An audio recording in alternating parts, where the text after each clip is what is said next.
my whole purpose to be here is to remember to press record. All right. Matt Coulter and Matt Dorrian, take it away. Okay, let me just this off. And Matt, you want to just let us know is it okay if people interrupt with questions, or should they hold? We prefer it if they can, but whatever is good for you. Yeah, I mean, for me, you can ask questions as you go if you want, or you can keep them to the end. It's fine. I mean, this has been pretty informal so far, so I'll ask Matthew as well if you would rather people wait. No, I like answering questions, so far away. Yeah, everyone jump in. Perfect. I'll just check you all can see the presentation. I'm sharing the right thing at this point. Yep. Perfect. Okay. Well then, today everybody, we're here to talk about building well-architected applications on AWS. And as you heard from our introduction a bit earlier, so I'm Matt Coulter. I'm an architect out of Belfast, and pretty much my whole mission is to try and create a serverless first environment for our engineers. Yeah, and I guess Matthew, I'll let you give a quick introduction. Yeah, Matthew Dorrian, associate engineer / architect in Liberty and IT in Belfast. I'm one of the engineers that love the environment that Matt's creating to allow me to use serverless technologies in everyday products.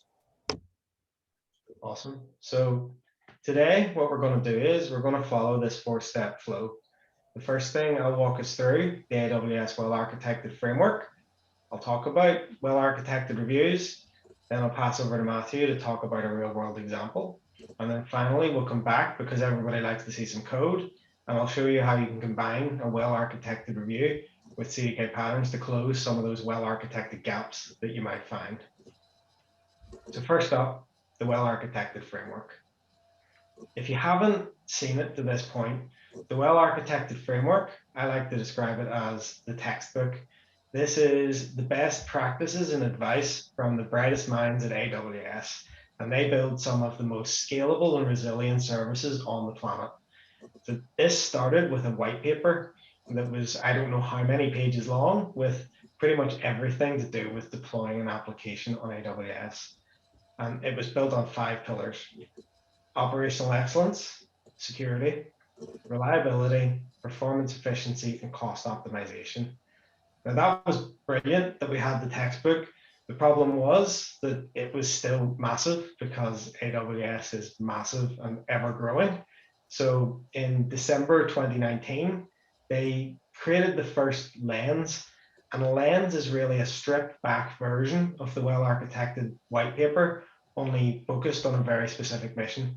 So the serverless lens takes only the pieces that are directly relevant to deploying serverless apps on AWS. And then finally, we have the well-architected tool, which is in the AWS console, and it asks you, it's basically like a survey. It asks you a bunch of questions based on the white papers, and it allows you to generate a report.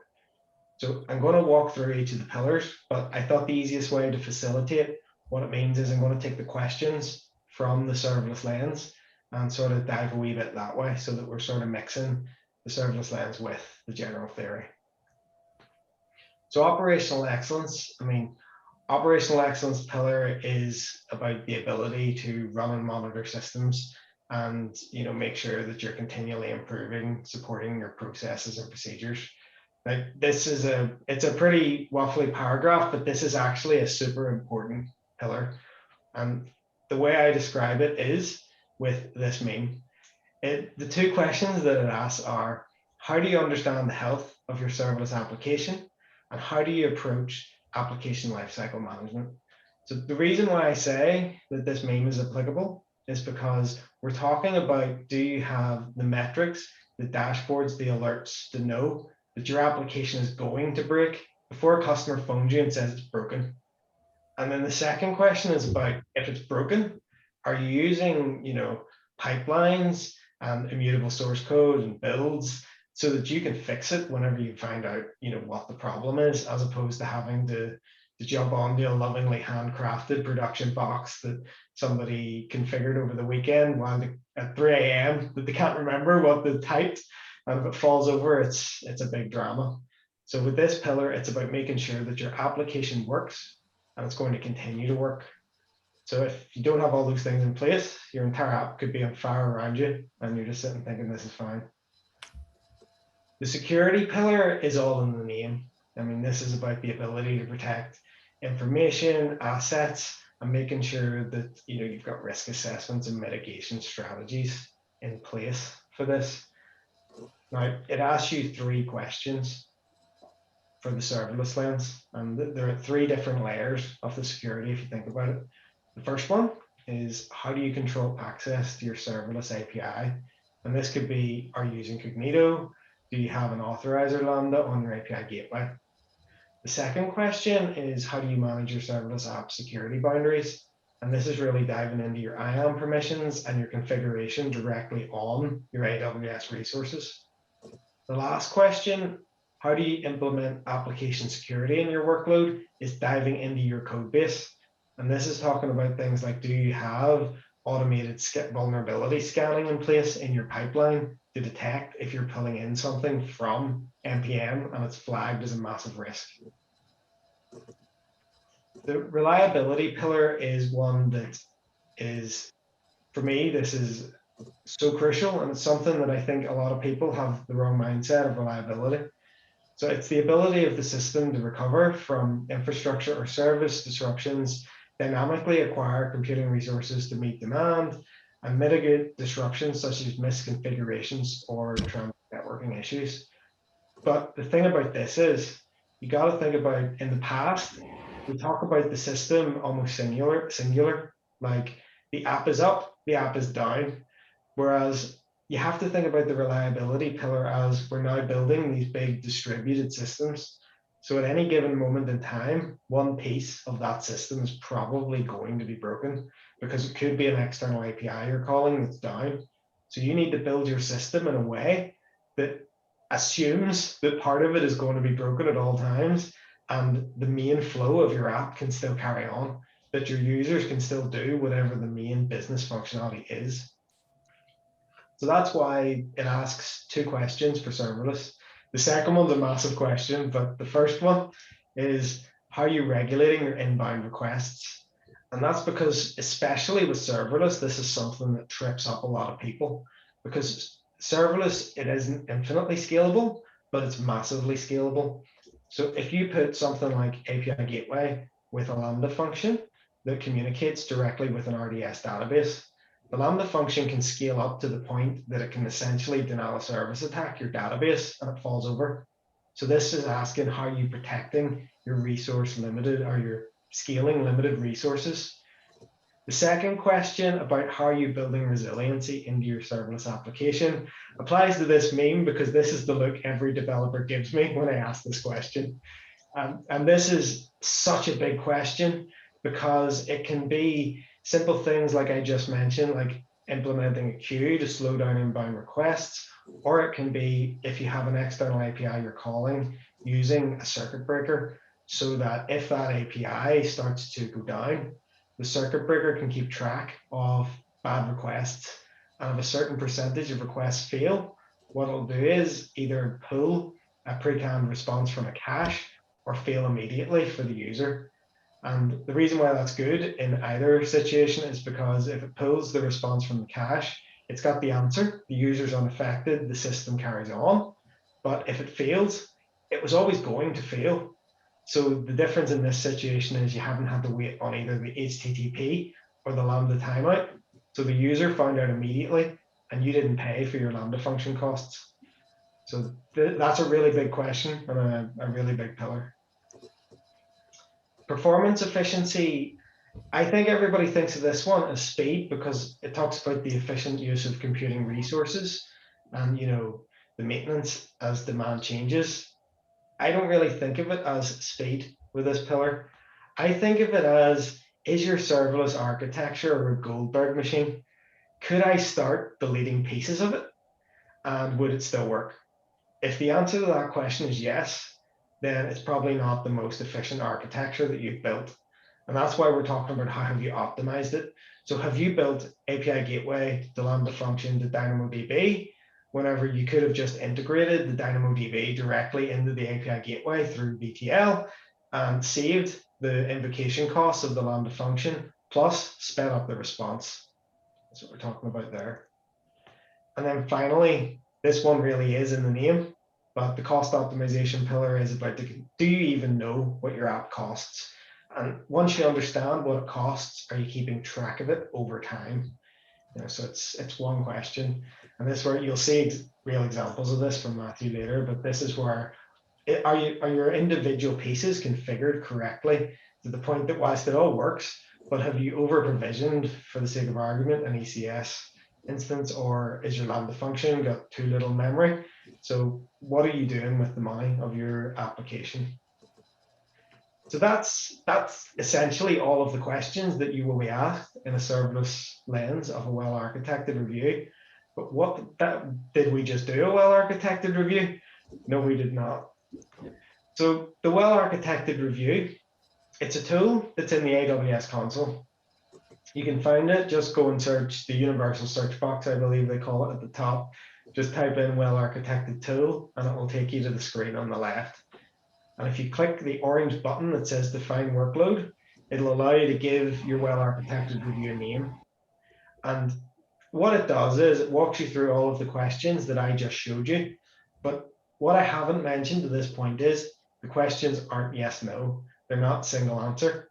So inside every question, there are multiple pieces of best practice that AWS thinks that make a well-architected application.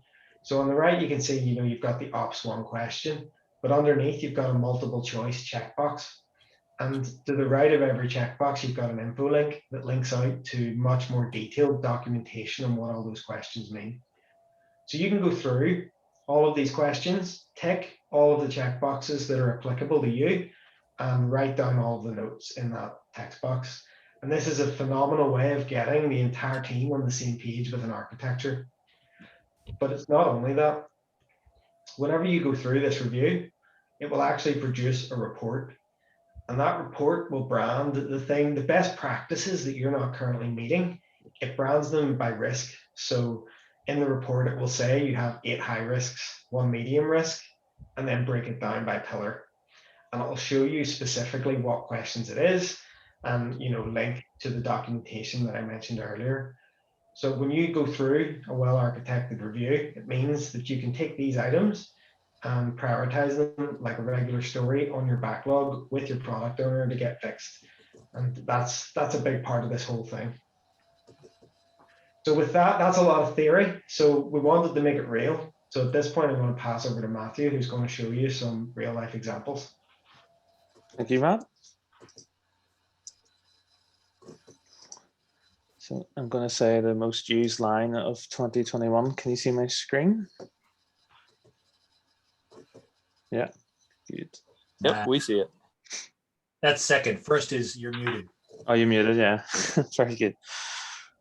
Okay, so yes, I'm going to talk about a real life example in Liberty Mutual and LIT, or Liberty IT. And I think it said in the description, it said the Equine portal. So it's quite an interesting project. We are Team NEMU, so we are a serverless first product team. We consist of 4 to 5 developers, a product owner, and a product designer. So all developers are responsible for the full stack, the CI/CD, the DevOps, the compute, the UI, everything. And we work very closely with our business, given that really close relationship. And, we are called Team NEMU, and hopefully the name makes sense. Next slide. So what we're building is horses in the cloud, which, is quite a funny product to be working on. When I came out of uni and joined Liberty, I didn't think, I just thought car insurance, life insurance. I never thought, I'd be looking at how much does a bill cost, So it was a strange transition. But what we're building is essentially an equine portal, starting with horses and actually horse-like creatures, which really surprised me. So zebras.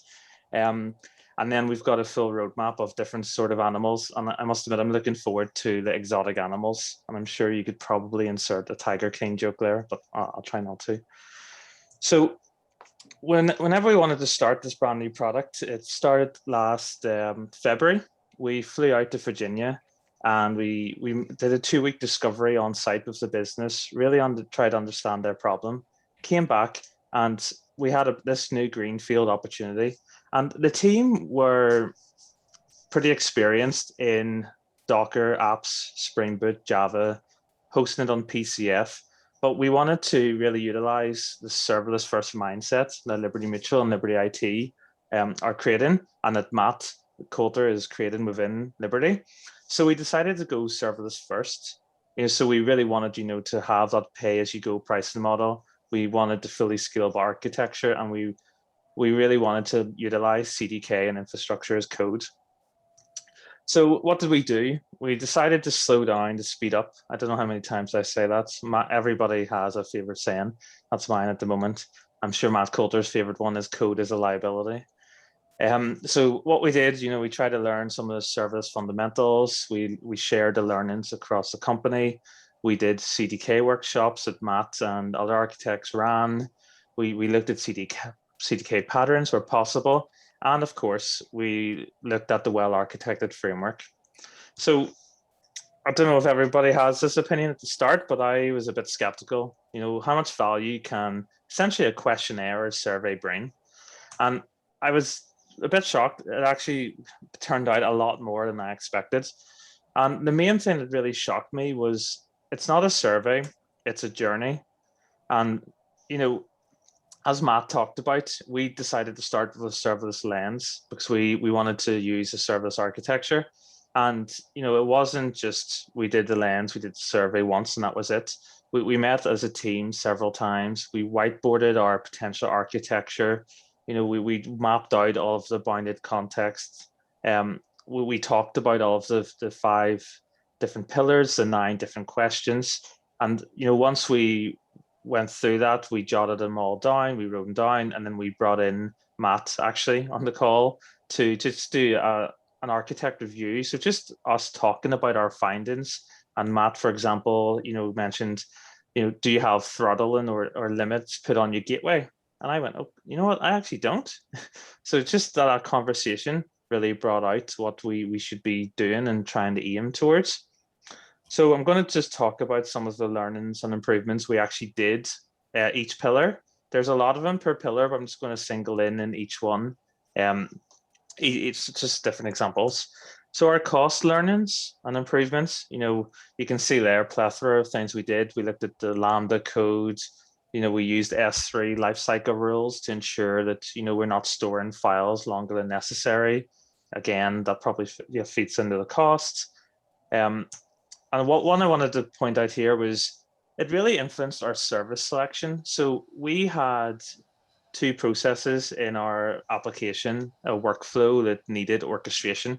And we wanted to use AWS step functions because it's the go-to service for orchestration. It does retries, it does error handling. It's so good. I'm a big step functions fan. And whenever we were looking at it and we were looking at the cost pillar, we were looking at the difference between standard and express step functions. And turns out there is a massive difference in terms of cost. And I do have a wee calculation here. So if you have a normal step function that has 5 state transitions, so it just does 5 tasks, if you ran that 200,000 times, that would cost $25. But if you go to an express step function, you can actually run that for 1 million executions, and it would only cost $1. So you're getting 25 times a cost saving with 5 times more executions, and that just kind of blew my mind. So we kind of used that mindset, looking at all of our services to see if we could improve that. Next one is operational learning and improvements. So Matt talked about gateway alarms, metrics, dashboards, and just so happened that's what we did. We actually used a CDK pattern that Matt's going to talk about later on to get us kickstarted in CDK. But we set up our Cloudwatch dashboard. We enabled business metrics with Lambda Power Tools. And you can see in the image on the right, we're tracking now our gateway count, our latency, how fast our step functions are performing. It just gives us a really easy to use way as developers to track the performance. And we wanted to be proactive rather than reactive. So the gateway alarms, if any 400 or 500 errors happen, they email our support mailbox. And like Matt said, we basically know when issues happen before the user does, which is quite nice. Next one's reliability learnings. And like I touched upon, Matt's question in the review made me think about the limits. And here's one that kind of surprised me is whenever you spin up an API gateway, it defaults the requests per second to 10,000 requests. And obviously, if your application has that much traffic, then perfect. But we didn't. Our Equine portal, has tens of users. We kind of know their workload. So we were able just to reduce that down, just for example, 100 requests per second. Again, reducing the chances of DDoS and wasting executions. Moving on to security. Again, shout out if you have any questions. But security, we looked at least privilege of all of our resources. I just wanted to pick two out here. We actually ran the well-architected review before we went to production. It was kind of mid-development, and we actually didn't have authentication in place. It was on the backlog, but it was really good to see that the well-architected review actually flagged this as an issue, and it was a critical issue. So, we went for a private API gateway because our application is only being accessed internally for now. And another one really easy to do is add CORS configurations to the gateway and any S3 files being requested. So just really, really simple bits of CDK, and I'm sure the equivalent CFT is just as easy, but they make massive differences to your confidence in your architecture. Next one, performance learning. Yeah. Can I just interrupt for a second to amplify, I think, a really important point you just made. You're saying how you did the review mid-development cycle. I can't emphasize how important that is, because when you do the review at the end, you're going to get a situation where you've invested in something you might have to undo, but also you may run out of time and you may not be able to correct things, and or developers don't want to because they say, I'm already done. It's a totally different mindset, and it's also functionally different to do it early, sometimes very early, and sometimes in the middle, and then again, and you can kind of keep coming back to it more than once. But if you do it only once at the end, you're going to get much less value than if you do it sometime early. So that was I think a really, really important good choice you made, and I think it's important for everyone to sort of think about that. That's key. Yeah, that's an excellent point, and Matt and different people recommend maybe once at the very start when you even have a concept of an architecture, mid-development, and then any time your fundamental architecture changes. So us in the Equine portal, we're actually running another one right now because we've now introduced queuing and messaging and an event bridge. So there actually are new services to run the 5 pillars against. So yeah, completely agree. Perfect. All right, next one and last one is our performance learning and improvements. What we have here, we've got choice states in step functions. As Matt said, we are integrating directly to managed services, so we don't have that Lambda proxy. One I want to talk about is power tuning. So hopefully everyone has heard of the concept of power tuning. But essentially what it is whenever you spin up a Lambda, the default memory that it has is 128 megabytes. So essentially developers are in control of that configuration. And what's funny about Lambda is that the more you increase the memory, the more actually CPU power you get. So what you can do is you can actually run this power tuner to work out what is the ideal memory for what my Lambda is trying to do. Is it 512 kilobytes? Is it 1 gigabyte? But the whole point of the power tuner is that it's not just a finger in the air. It's not Matthew's opinion. It's actually data driven to find the most optimized way to run your Lambda, either based on speed, if you want the fastest, or if you want the cheapest, or you can do a balanced approach. So one thing that we actually did was whenever we were going through this, we looked at the power tuner, Alex Calisboni, has created this amazing step function that basically runs power tuning against the Lambda. You can specify which memories you wanted to run against. And we identified an opportunity that within Liberty, we have so many development teams running Lambdas. And if every team started spinning up their own step functions in different accounts, it could be messy to manage.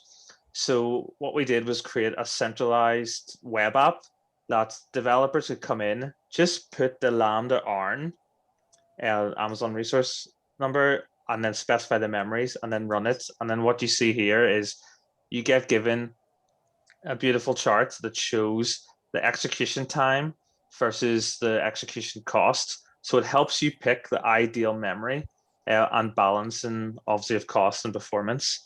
So that is actually open source now. Liberty open source that. It's available on my GitHub.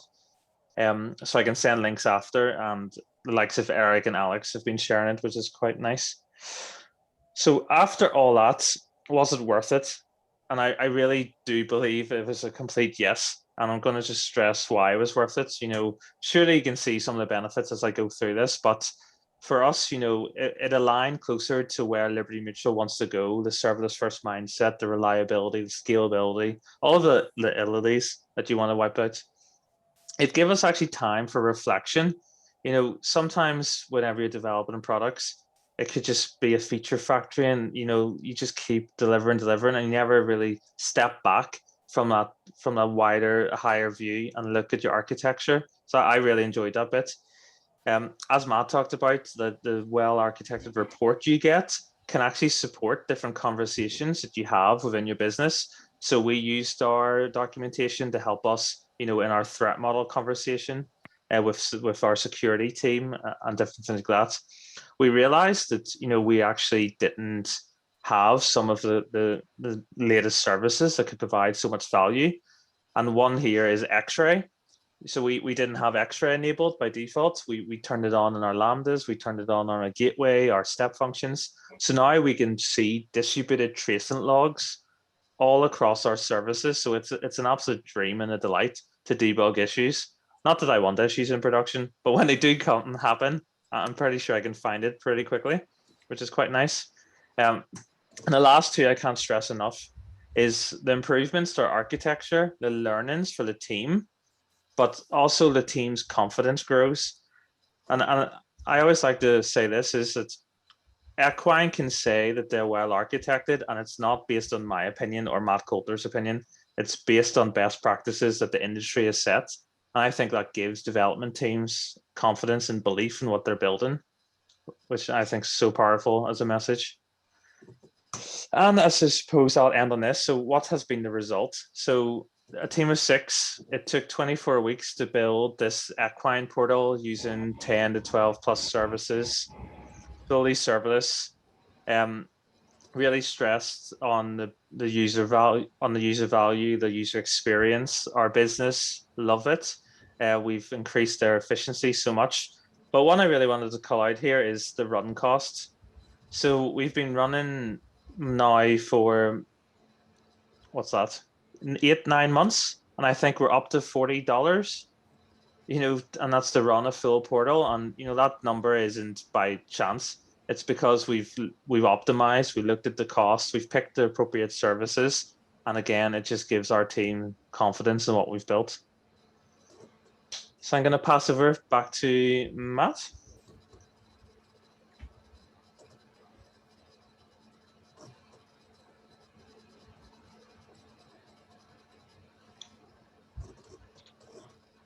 Yep. So now that you have all got excited about living the serverless first life and like using the best practices from Well-Architected to improve your applications, I wanted to leave you with something you can take away as opposed to just like, good spirit. So don't think I'm pitching you as a product here, because don't worry, this is just an open source repo.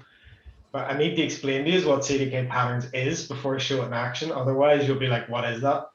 So CDK Patterns is just an open source repository of serverless architecture patterns built in AWS CDK.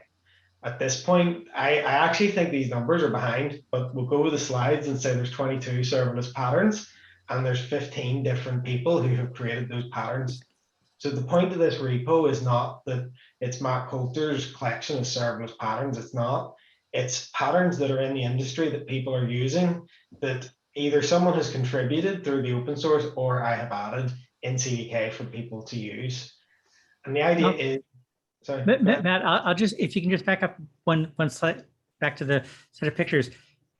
If you notice, most of those pictures are people that you should know, because those are 15 of the top people in the field. Just saying. Yeah, so that's, hopefully you should know most of the pictures at the bottom, yes. And that's the, in the bottom left, Jeremy Daly pretty much sparked the whole idea. So all credit and native Bostonian. So, but yeah. So the idea behind this is CDK supports multiple programming languages. So in order to enable people, I add the patterns by default in TypeScript and Python, but the community have been adding C# and Java as they go. And the whole idea behind this is no matter what language you're using, there should be a streamlined experience that you can just clone the pattern and deploy it. And I'll show you this in a second. And that's why I wanted to explain it, because I have this command line tool that allows you to just name a pattern and it'll pull it down and install the dependencies and stuff for you, because it's all in one mono repo today, because that's where people wanted it to learn. And as was called out, most of the people you saw at the bottom, there's a lot of AWS heroes, developer advocates, and a lot of the stuff back in these is actually just well thought through computer science principles, decades old. So in each of the patterns, I've tried to include as many links as I can for the details behind why you may want to consider going that direction. And then just to show it, you can use the product to go through the website, I should say, to go through and pick an AWS component. So if you're like, I don't know how to deploy an HTTP API, you can go in and just pick it and I'll show you patterns that use it, or you can just browse all the patterns. So now that you know what CDK Patterns is, why am I telling you about it here? So last year I was talking to Adolesa, who actually wrote the serverless lens. And I was saying to him about, I mentioned earlier that I'm trying to create this serverless first environment and liberty in a way that people feel empowered, as opposed to, writing a bunch of very strict code that everybody has to adhere to. And the challenge was, how do we bring well-architected together with code? So what the idea was, if you go to the link in the top right, you'll see we actually have all of the questions that you saw in the serverless lens, all of the best practices underneath, and then if there's a pattern that can help address that best practice, it's right there. So what you can do is you can do a well-architected review as a team, and then based on the report that comes out the other end, you could say, we have a high-risk item for observability. We need a dashboard, and go to this website, and right there, there's the Cloudwatch Dashboard pattern. And then in 2 commands, you can deploy that thing into your account. If you don't like CDK, the CloudFormation template is also there. But the idea is once you have working software, it's a lot easier to go from working software. Then all the documentation is sitting right there to understand the working software, and then you can pull it into your working app. So I just wanted to show it to prove that I'm not just doing a sales pitch here. So I'm actually going to pull out Cloud9 and just show you just what it looks like. So just take the example of the Cloudwatch Dashboard pattern since it's come up. So if I just do npx CDKP, which is the command line tool, init, and then you can list all the patterns, but it's just because you can just do npx CDKP init the Cloudwatch Dashboard.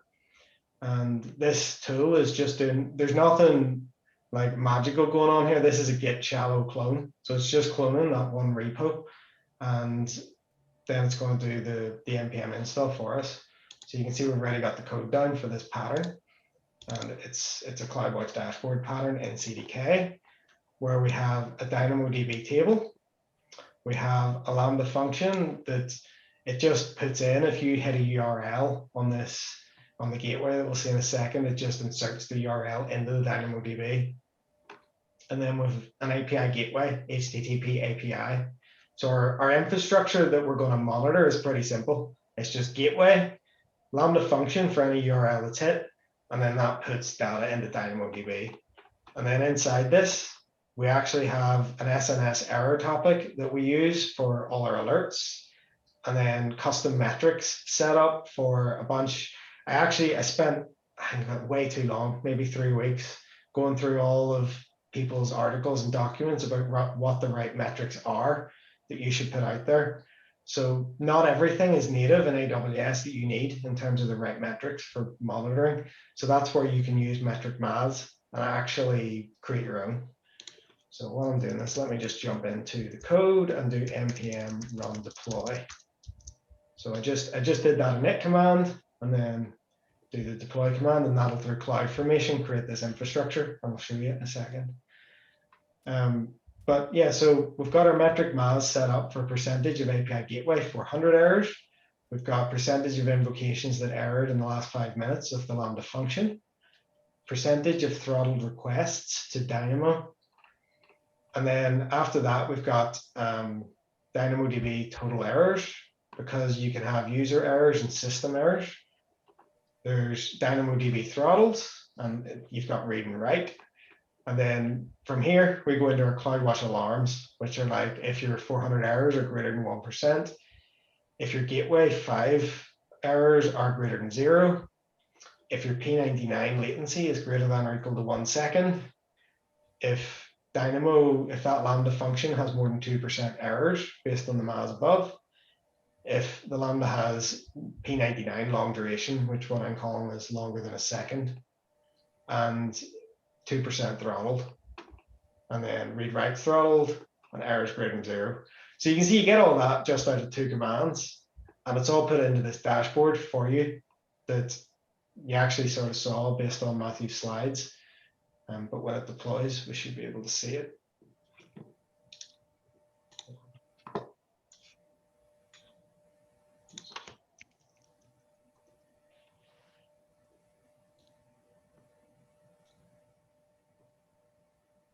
As you're doing that, Matt, I can just talk from an Equine point of view. We started with this pattern, brought in the code and then just configured, our Lambdas. We put in our gateway, our Dynamo.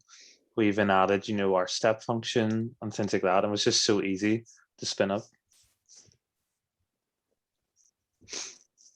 Also, Matt, plural, there's a question in the comments when you get a chance to, you have a lull waiting for CloudFormation, you might take a look at that.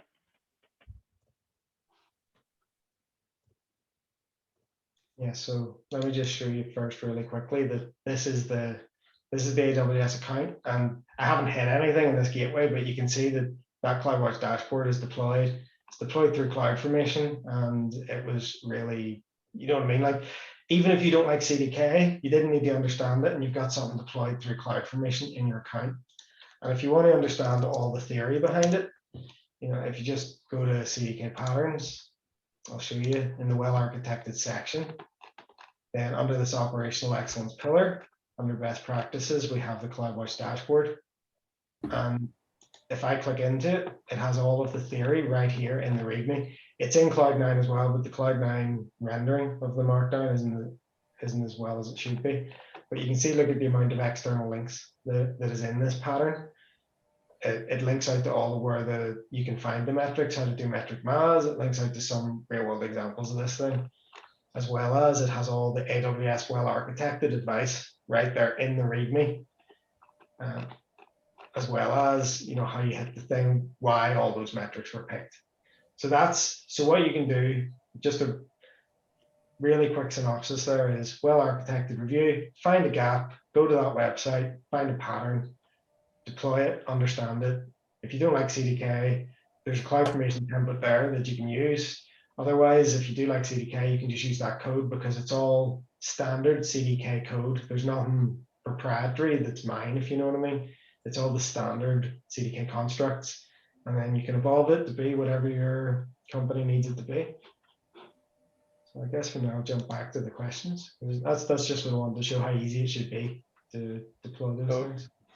Matt, Brian was asking in the questions that, can you speak to the update process to the internal LM company CDK construct stacks, as there are upstream changes in open source CDK patterns, CDK itself, CFN, new AWS features, etc.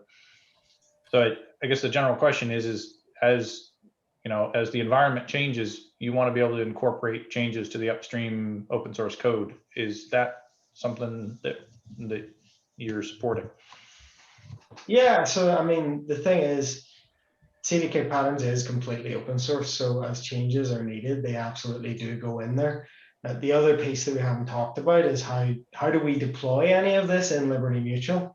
And that's where we have this platform, this enablement platform called the Software Accelerator.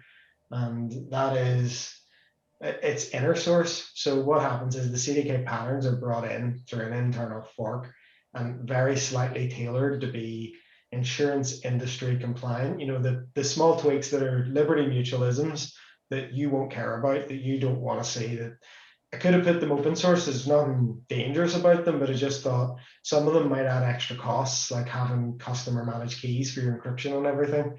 And so they're brought in, they're slightly tailored, and then they're put into the accelerator as a pattern that anybody can deploy. From there, it's inner source. So again, anybody can iterate on those from the whole company and improve them. And if there's anything major that comes out of it, absolutely, it can go back upstream to the open source one. I actually encourage, if somebody comes to me with like one of the official, because there's in the accelerator, there's the CDK patterns, and then there's internal patterns that you don't see here. But if somebody comes to me and says they want to change one of the CDK patterns, my usual response is, well, can you do it on GitHub? And then we'll bring it in. So I try and push people open source, as opposed to getting into that situation where the inner source one is ahead of the open source one and we get out of sync.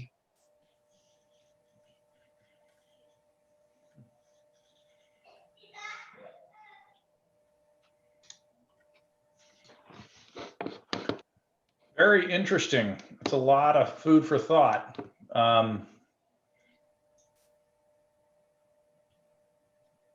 It's almost overwhelming in trying to come at this. I mean, this is something that I've started diving into. I talked about this a little bit a couple of weeks ago with the group, that you start from nothing. I come from a background where it's all proprietary, internal, traditional IT in our own private data centers. And then you start saying, okay, how do we do that in the cloud? And the language itself is a lot, and the workflows are completely different. So. Yeah, and that's so shifting. We've been on a massive cloud journey in Liberty Mutual over the years. It's well documented. I think Matthew dropped a couple of case studies in the chat. But we've gone from on-prem to sort of hybrid to, we're serverless first, so we use the cloud providers for their differentiating capabilities. But the thing is, we believe that we should be deploying serverless first, which means we need to understand the native configuration in AWS. It's unfortunately, we're not in a point where you can abstract away infrastructure from all of our engineers. But the good thing is, because we're now in that place, we're not building something custom for us. We can come here and talk to you about using a Lambda power tuner to tweak the memory settings in a Lambda function, and it applies to everybody on this call instead of just something for us. So that's where it is a lot. But I think if you can shift the mindset to go, let's not custom build, let's go serverless first, let's try and stick to the industry standards. I think because we're all doing it at the same time, we can help each other get there. Yeah, Matt, I've got a question. I was very pleased to hear you early on talk about optimization in a way of essentially too many services. And that what I find at my company, one of the tenets that we're trying to push and people don't get is, if there's 3 messaging service possibilities, don't use all 3. There's a cost. Yes, this one might be a little better for this case, and this one a little better for that case, but there's a cost to that, both in terms of actually running the thing and then knowledge and so on. And I'm wondering, does the well-architected framework or the lens help me get at that? It depends on the structure of the company, I guess, because so out of the box, Not really, because it could just be a questionnaire that your teams could all do independently and pick a different technology. But the way we are trying to do it is, so we're trying to say that all teams should be building well-architected solutions, which means that all teams need to do a well-architected review at some point. Now, in order to do that, you're completely empowered to do your own review, but at some point, you're going to have to involve someone from the architecture team, at least to make sure you haven't missed something. So we want to be there in a coaching capacity. And if you're doing it early, when you've done your idea, as opposed to when you're in production, it can be a case of, because I see all of the well-architected reviews, I pretty much know all of the infrastructure that's going on in our business area. So I can say, oh, I see that you are using service X, you understand the rest of the org is using service Y.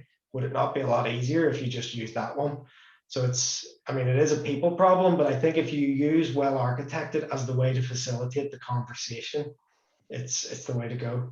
Yeah, it would just be handy to see that called out, because this is something I see all the time, and it's not, it sort of flies under the radar. I mean, we understand, size your instances, use lambdas, save money, blah, blah, blah. But, somebody's using MQ, somebody's using MKS, MSK, the managed Kafka. And then someone else says, hey, let's use Confluent Kafka. And it's like, no.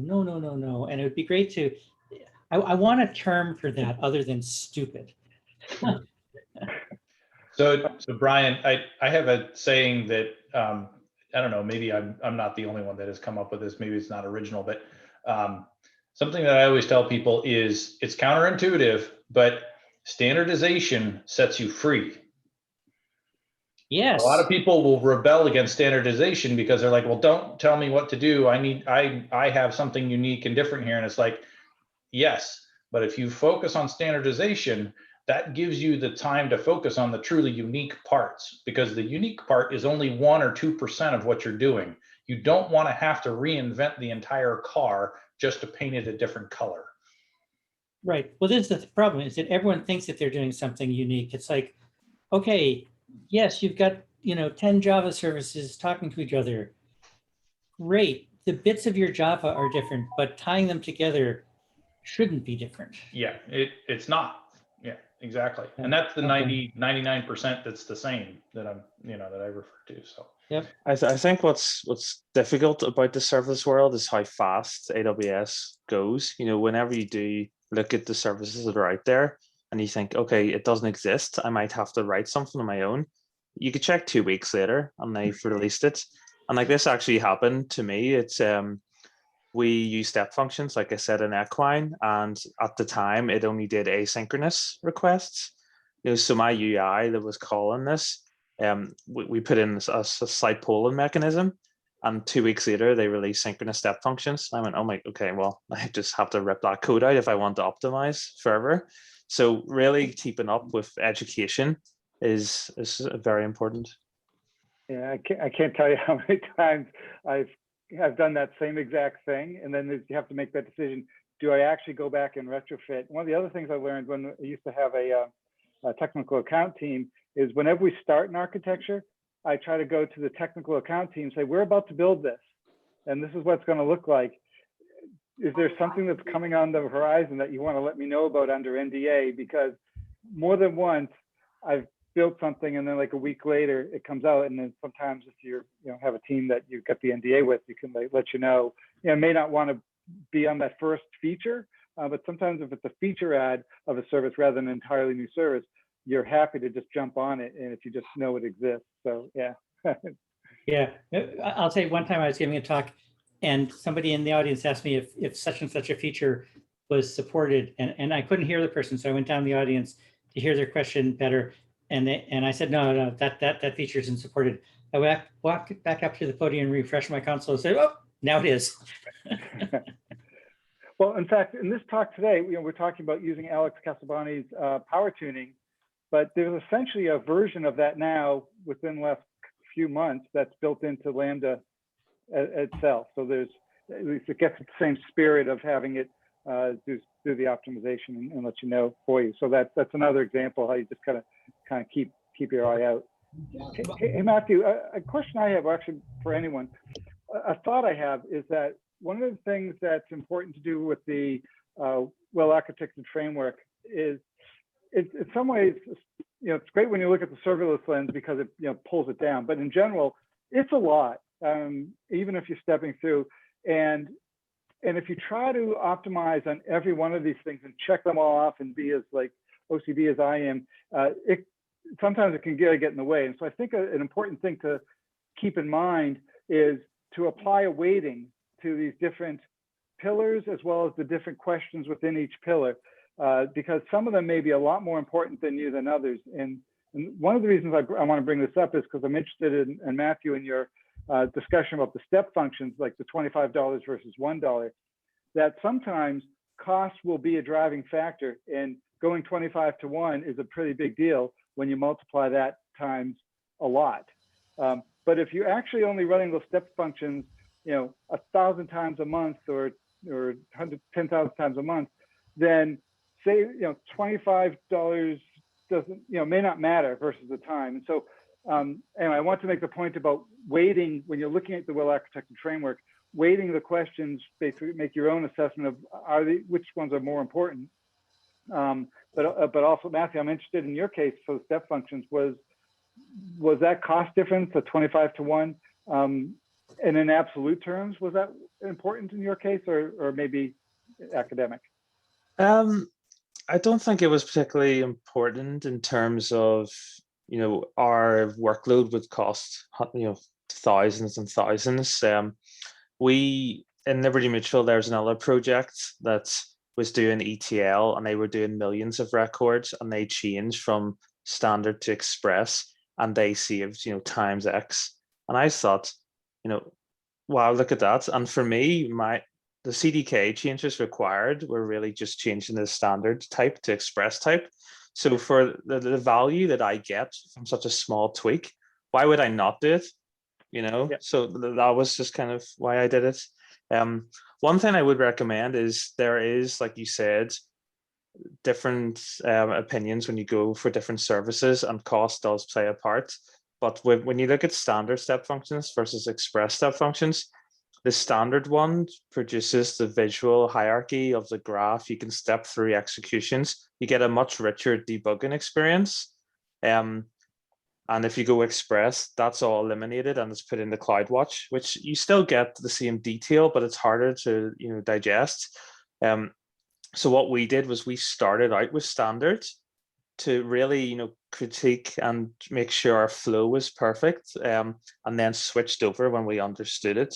So there is benefit to some of the features you get with standard, but you don't always have to stay to it. And to your point, if you have a really critical workload, that the visual debugging is key to your operational to your operations, then it might be worth the cost. Yeah, absolutely. Yeah, makes a lot of sense. Thanks. All right. Brian has a couple of raffle questions for folks. So this is the part of the show where we give things away. For those of you that have been here before, if you answer the question first in the chat, then you get a few credits. Brian, what do we have for the folks tonight? Our friend Jen has given us 3 Audible credits. And for the folks who are new, that I always ask questions about sci-fi shows, but I will try to, and we're open to other questions, but no one else jumps in with questions, but I will try one. So get ready to type your answer in the chat. First one is, when was Lambda introduced?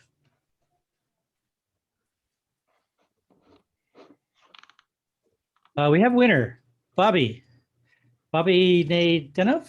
Yeah, thank you guys. Yeah, I was on the event when it was introduced, and it was a big, massive, cheers.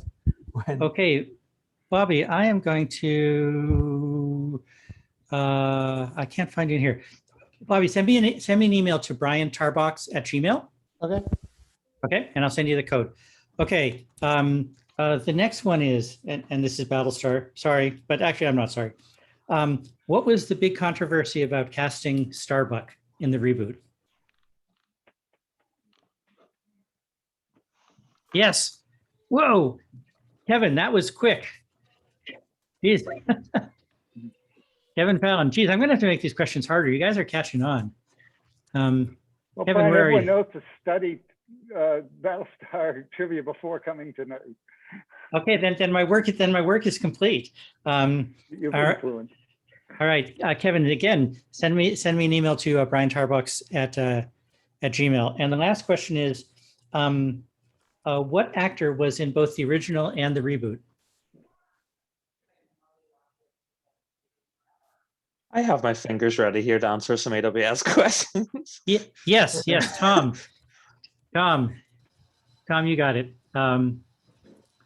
So send me an email to briantarbox@gmail. And Matt, I also have some AWS credits. So if you have some trivia questions you want to do, that's fine. I'll get back to you on that one. Actually, since we're being so inclusive. Oh, actually, I do have one. Okay. Everybody get ready. I mentioned it earlier. How many questions are in the serverless lens?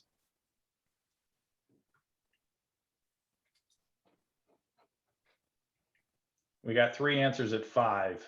No. I think someone might be confusing pillars with questions. Yeah, more.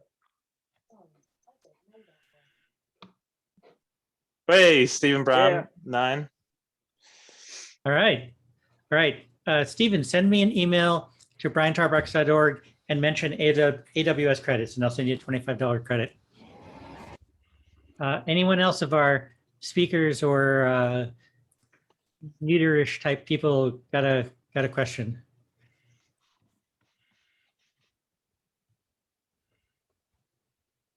Yeah, Okay. I got a question. If anyone wants to get in touch with Matt or Matthew, do you want to?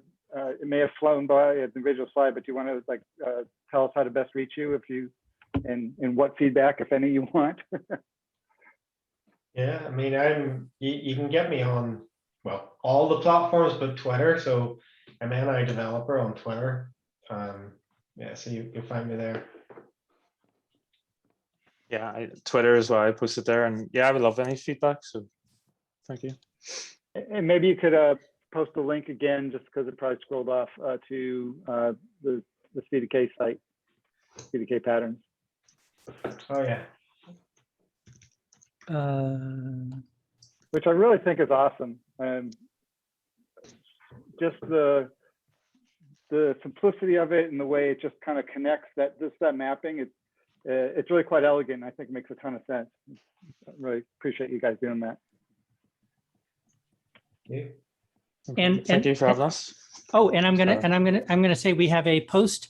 I often forget this. I just put in the chat a link to a post meeting survey. Would really appreciate folks responding, because we think we're doing a great job, but we can always do better, and we can only do better if you tell us what you want us to do. So there we go. I'll say that in 2 weeks, we have kind of a surprise talk. Shannon Hogue and Farrah Campbell are going to give a talk. They are both excellent speakers, and they have not pinned down for me what they're going to talk about. But trust me, they're worth the price of admission. So you want to come in 2 weeks. Then in 4 weeks, we've got a talk, an amazing talk by the first South African female hero who then joined Amazon, who's going to give a talk on using Amazon services and drones to increase crop yields, which is amazing. So almost on par with tonight's talks. But we'll say, anyone else, if there are other questions, we'll let it go. But if not, we'll just say, way to go. Thank you. My gosh. Thank you, Matt. And Matt, it's always good to see the theory and also to see it actually applied and how it works. So thank you very much. Thank you very much. Great stuff. Excellent talk. Thanks everyone for joining us tonight. Hope you come back couple of weeks. Okay. Have a good one. All right. Cheers. Thank you. Bye, guys.